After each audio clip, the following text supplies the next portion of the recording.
Senator Rubina Khalid کا دورہ Lyari B I S P dynamic registry centre کا تفصیلی دورہ کیا۔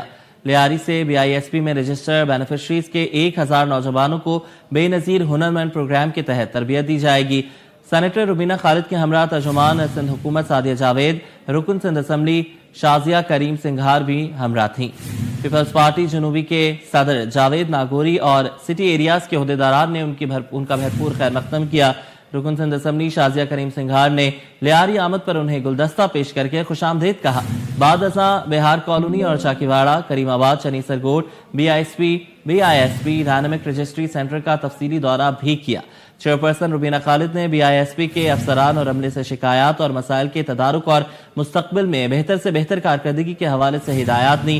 لیاری کے معززین اور ذمہ داران سے روبینہ خالد نے خطاب کرتے ہوئے اعلان کیا کہ لیاری سے بی آئی ایس پی میں رجسٹرڈ بینیفیشریز کے 1000 نوجوانوں کو بے نظیر ہنرمند پروگرام کے تحت تربیت دی جائے گی۔